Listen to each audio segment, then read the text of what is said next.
NSIT, a place to imagine, invent and inspire. NSIT, Amhara, Bihta, Patna. 22 वर्षों का विश्वास, 10,000 से ज्यादा डॉक्टर्स, गोल नेशंस लीडिंग इंस्टीट्यूट। नमस्कार, सिटी पोस्ट के इस खास पेशकश में आपका स्वागत है। मैं विनम कुमार आपके साथ। राजनीतिक उठाव पटक के बाद अब रास्ते इफ्तार का दौर जारी। कुछ दिन पहले नीतीश कुमार की तरफ से इफ्तार पार्टी रखा गया था और कल की बात करें तो कल भी रखा गया था और आरजेडी का भी इफ्तार पार्टी था। लेकिन अगर बात करें तो कल की जो खबर थी कि जीतन राम मांझी जदयू की इफ्तार पार्टी में शामिल थे। तो इन्हीं सब जो पहलू है, इन्हीं सब पहलू पे बात करने के लिए आज हमारे साथ है शिवानंद तिवारी जी। उनसे बात करते हैं। सर, सबसे पहले स्वागत है आपका सीधे। सर, सबसे पहला सवाल कि जिस तरीके से कल इफ्तार पार्टी रखा गया और कुछ देर के बाद नीतीश कुमार के आने के बाद जीतन राम मांझी वहाँ पर पहुँच गए, तो क्या कयास लगाए जा सकते हैं? हम नहीं कर सकते हैं इसका क्या कयास लगाया जा सकता है। वहाँ गए थे तो तथ्य है और हमारे यहाँ राबड़ी जी का जो इफ्तार पार्टी था उसमें भी उन्होंने शिरकत किया था, हम लोग साथी बनते थे। अब उसके बाद वहाँ जदयू के इफ्तार पार्टी में गए, उन्होंने कुछ इस तरह से कहा भी नहीं। हो सकता है उनको नेता हो और चले गए हो वहाँ।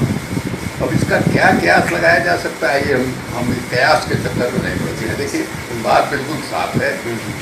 कोई अगर कहीं जाना चाहे उस पर कोई बंदिश लगा सकता है क्या?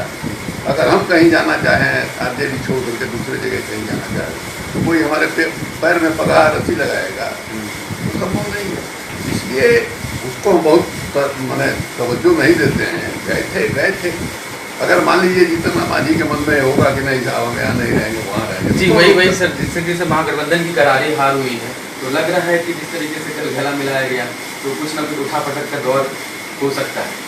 उठा पटक का क्या दौर हो सकता है? कल जिस ढंग से वहाँ लोग जुटे थे, सब लोगों ने देखा। कहीं से ये लग रहा था कि सब लोगों का मन जो है छोटा हो गया है, आरजेडी के लोग परास्त अनुभव कर रहे हैं। इस तरह से वहाँ लोग जुटे, उससे तो बिल्कुल मैंने स्पष्ट दिखाई दिया कि नहीं, लोग चुनाव में परास्त हुए हैं जरूर, लेकिन लोगों का मन जो है नहीं आ रहा है। वो फिर से पार्टी को मजबूत करने के लिए, खड़ा करने के लिए और संघर्ष में विजयी होने के लिए लोग संकल्पित हैं। बिल्कुल दिखाई दे रहा था कल आरजेडी का इफ्तार पार्टी था सर, लेकिन सब लोग वहाँ पे मौजूद थे। आरजेडी के नेता भी थे, तेज प्रताप भी थे, लेकिन तेजस्वी भी वहाँ से न गए थे। तेजस्वी की तबीयत खराब है, दिल्ली में है, तो राबड़ी जी ने कल बताया था, सारे अखबारों में खबर छपी है। उनको बुखार था, 102 103 बुखार था। कल हमसे भी बातचीत हुई, इसलिए नहीं आए। जी, परिवारवाद को लेकर बहुत सारी बातें होती है चल रही। जिस तरीके से तेज प्रताप ने विरोध होता था अपनी पार्टी के खिलाफ और कल माहौल देखा कि वो अपनी माँ के साथ ही इफ्तार पार्टी में थे, उनके खिलाफ तो एक्शन की बात की जाए थी। लेकिन अब परिवारवाद इस तरीके से हावी हो रहा है कि कहीं ना कहीं जो मन मुटाव की दूरियाँ थी कम हो रही है। आप लोग जो है परिवारवाद जो करते हैं, हमको नहीं लगता है कि आप लोगों की आँख पर पट्टी कैसे बंधी हुई है। अब ये रामविलास पासवान का परिवारवाद क्या है भाई? ये परिवारवाद नहीं है। तो उनको जनता ने थोक भाव में जिता दिया, तो दो भाई जीत गए, बेटा जीत गया, तो वहाँ परिवारवाद आपको नहीं दिखाई दे रहा है। नहीं सर, जिस परिवारवाद फालतू है हिंदुस्तान के राजनीति में। अब देखिए, करुणानिधि के बेटा स्टालिन जो है मैंने 23 सीट जीत गए वहाँ। जगन रेड्डी, भाई चंद्रशेखर राव का बेटा, वो जो है पूरा चीफ मिनिस्टर बन गया, सारा पार्लियामेंट का सीट लग गया। इस देश में परिवारवाद का कोई मतलब नहीं। आगे का सर 2020 का जो विधानसभा चुनाव में क्या टारगेट लेके चल रहे हो और किस तरीके से इस बार? अब ये आप आगे यहाँ तो बैठ के हम डिस्कस नहीं करेंगे आपके साथ कि क्या टारगेट लेके हम चल रहे हैं, किस ढंग से चल रहा है। अब ये सब चीज़ तो मीडिया में डिस्कशन के लिए नहीं है, लेकिन हम लोग मजबूती के साथ चलेंगे और हम लोग जो है विजयी।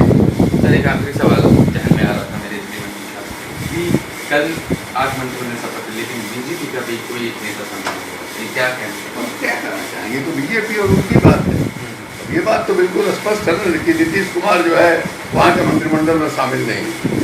उन्होंने स्पष्ट तौर पर पटना आने के बाद बता दिया कि मैंने आगे जो विस्तार होगा मंत्रिमंडल का उसमें हमको फिर ऑफर भी मिलेगा, उसमें भी हम शामिल नहीं।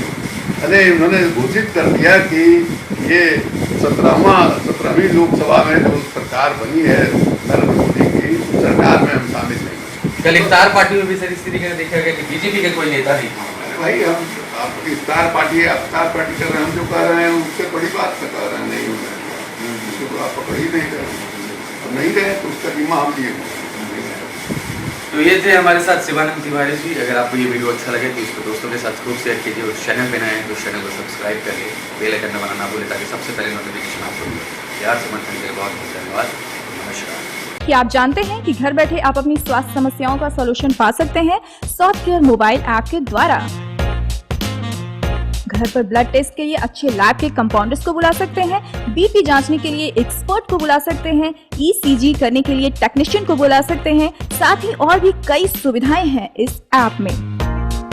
आज ही डाउनलोड करें Softcare mobile app Google Play Store से या वेबसाइट www.softcare.in।